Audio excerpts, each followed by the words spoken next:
We're going to do a quick overview of what's in the new RediStik wearable PIV kit designed by nurses at Texas Children's Hospital in collaboration with Sawbones.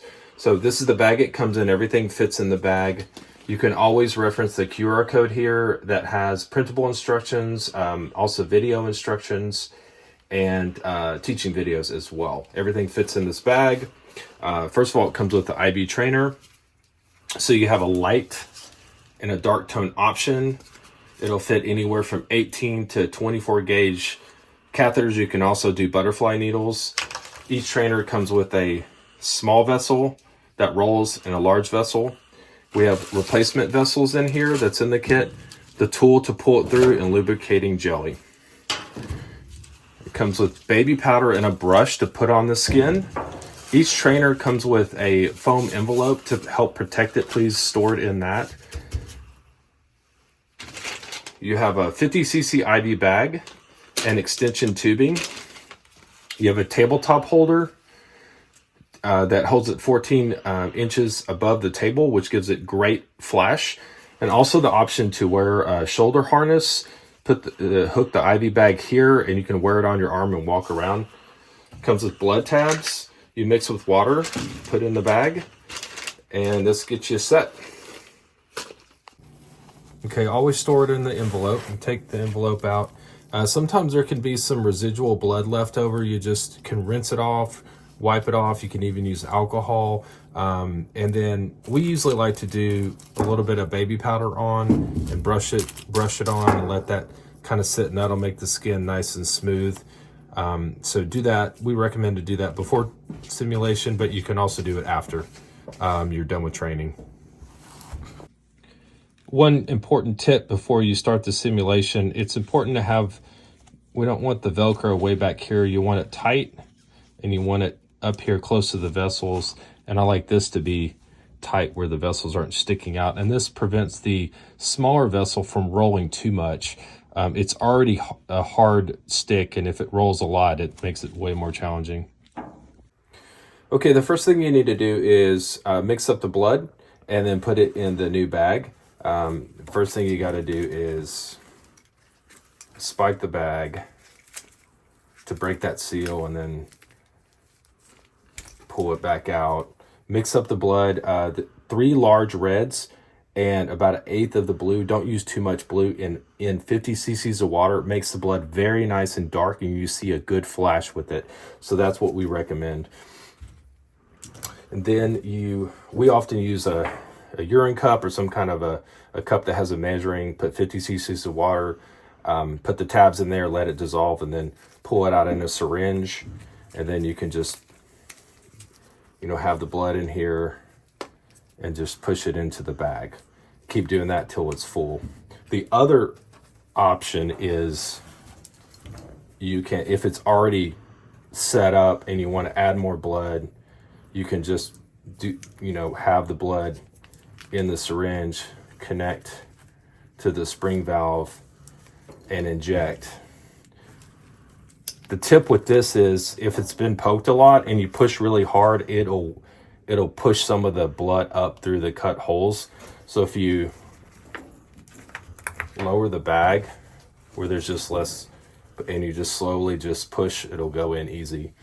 The other thing that's really important when you're priming, especially when it's been in storage, is these roller clamps will focus in here, will clamp this area. So and it won't really flow well. So you kind of got to work that out. The other thing that could be an issue if it's not priming well is right in here. It looks like it would be crimped and it actually flows well, but sometimes there can be some debris. So you just kind of move it around and just push and pull. The other thing that could be an issue is the spring valves here aren't working. So you can kind of troubleshoot with that.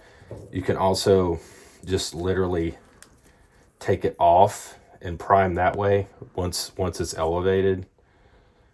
The other thing you can do is with storage with this blood does not get moldy.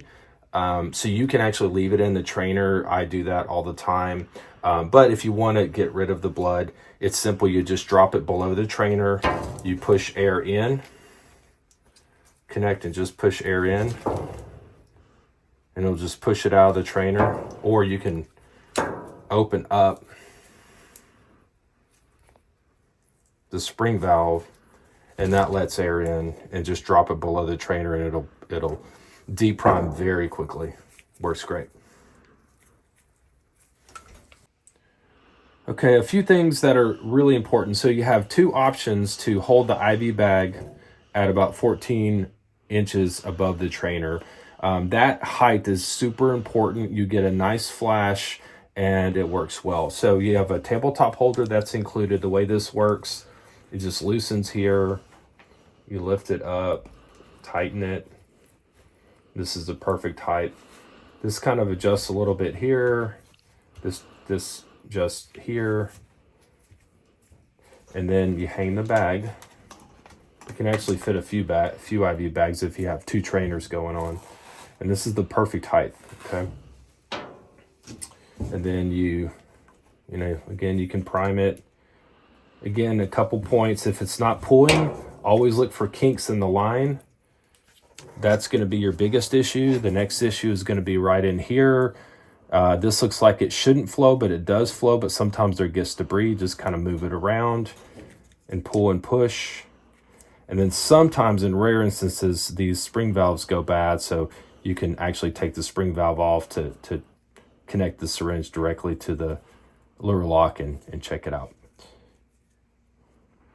And then once you get blood return, I give a little bit back, but again, go really slow pushing it back. Just take your time. If you push really hard, it's too much pressure, and if the trainer's poked a bunch, it may leak through, it'll weep through here.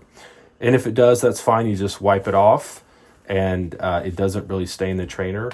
If with normal gravity, this, and it's leaking a lot, that's time to replace the vessels. And again, we have the vessel replacement options in the kit, and you can buy more. And we have a separate video for that. The other way you can, to be more mobile, is a shoulder harness. The IV bag clips onto this. Okay, so this ring comes off and you fit through these holes. You want the IV bag to be sitting at the clavicle level, and that'll give you enough distance from the IV trainer. You don't want it sitting too low. So you can adjust, once you get the shoulder strap on, you can put it through the ring and then put the bag on like that. See, and it hangs like that. You can leave the syringe on. We usually take it off. If people are having a hard time and they feel like they're in the vein and they feel like the trainer's not working, you can always connect with the syringe, and if you can pull blood back, you know it's working, it's flowing. See, here it's not pulling really well, and it's because it's kinked right there. And that's just because it's folded up. But that's it, see?